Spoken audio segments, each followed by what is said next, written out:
చిదిర మాధవీదేవి. మాధవి రావాలి వెంటనే, తీసుకోవచ్చు. మాధవి గారు. సరస్వతి మాత బాలుల ఆశ్రమం గురించి దొడ్ల నారాయణ సార్ గారిని రమ్మని కోరుతున్నాను.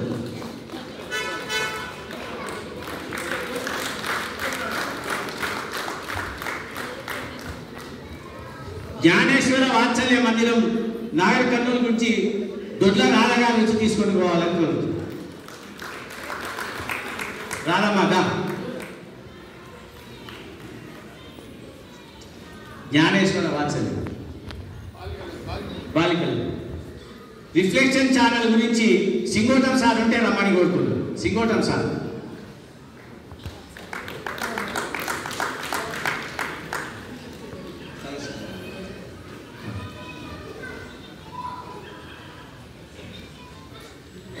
నేషనలిస్ట్ అప్పుడు ప్రకాష్ శివ ఎవరు ఉన్నారా? ప్రకాష్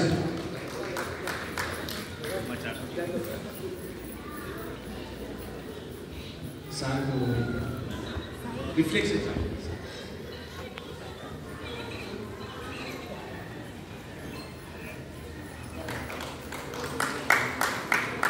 నేషనలిస్ట్ అక్కడ ఉంటారు.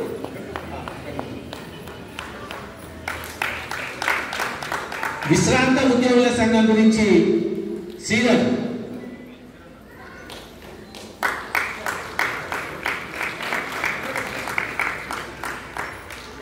సేవాభారతి తెలంగాణ గురించి ఆంజనేయులు. తొందరగా ఇవి ఒక 8 సంస్థలు అనుకున్నాం. వాటికి మొదటి రోజే అనుకున్నాం, ఇచ్చినాం. ఇది మాకు ఈ మాధ్యమంగా ఇట్లా ఇవ్వాలనుకున్నాం. అంగీకరించారు. చాలా చంద్రుకోనూరు పోలాగా మాధురెడ్డి గారు ఇట్లుంటుందని అనుకోకపోవచ్చు బహుశా, కానీ ఇట్లా ఉంటారు. నేను 3వ రిటైర్మెంట్ ఫంక్షన్లో ఈ ప్రస్తావన పెట్టిన. అది 3వ దాంట్లో ఈ విధంగా ఇవ్వడం అనేది నాకు చాలా ఆనందంగా ఉంది. నాకు ఆ విధంగా ఇవ్వడం అనేది చాలా ఒక మంచి సాంప్రదాయానికి తెరలిస్తుందని. అన్న మీరు ఇచ్చిన ప్రతి చెక్కుకి అందులో ఎంత అమౌంట్ వేసిండ్రో అంత అమౌంట్ నేను అందరికి ఇస్తాను. అన్ని సంస్థలకు కూడా నేను ఇస్తాను.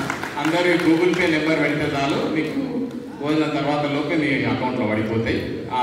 చెప్పాలి. ఒక మంచి సాంప్రదాయానికి తెరదీసిన అన్నకి మరొకసారి గట్టిగా చెప్పండి. ఈ సందర్భాన్ని ఈ సెషన్ ముగింపులో సన్మాన గ్రహీత మా శ్రీమతి 2 మాటలు మీతో మాట్లాడుతుంది. భోజనానికి వెళ్దాం.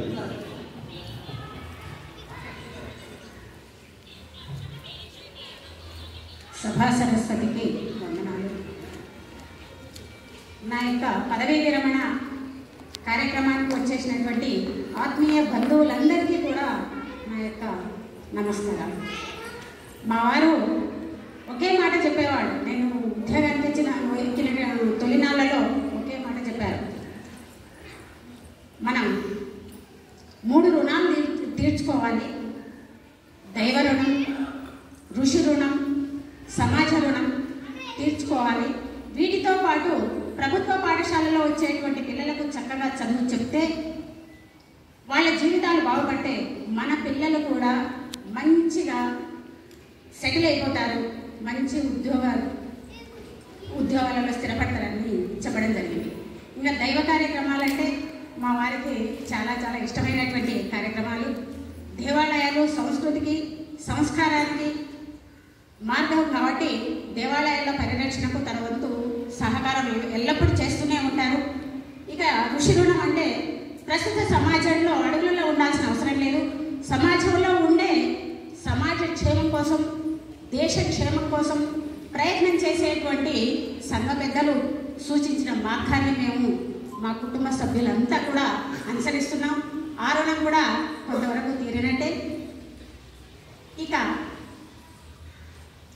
సమాజ రుణం, సమాజంలో ఇప్పుడు ప్రభుత్వ పాఠశాలల్లో మా అన్నగారు చెప్పారు, మా తమ్ముడు గారు చెప్పారు, కానీ అంత అవసరం లేదు అని ప్రస్తుతం నేను అనుకుంటున్నాను. అంటే నా భావన అది అందరి భావన అని నేను భావిస్తలేను.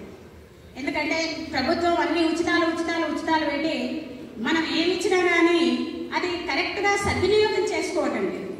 మంచి టాలెంట్ ఉన్నటువంటి, మంచి జ్ఞానం ఉన్నటువంటి టీచర్లు ప్రభుత్వ పాఠశాలలో పనిచేస్తుంటే అన్ని ఉచిత పథకాలు పొంది పేరెంట్స్ మాత్రం ప్రైవేట్ పాఠశాలలకు 10th చదివిన వారి దగ్గరికి, ఇంటర్ చదివిన వారి దగ్గరికి వాళ్ళ పిల్లలను చదువు కోసం పంపిస్తున్నారు.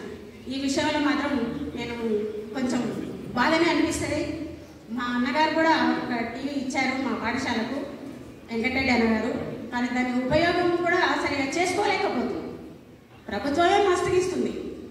ఎక్కడ అవసరం మన ధనం కానీ, మన మనస్సు కానీ, మన శక్తి కానీ ఎక్కడ అవసరం అంటే సమాజంలో అట్టడుగున ఉన్నటువంటి క్షేత్రాలలో మన ప్రతి అంశం కూడా ఉపయోగపడాలి.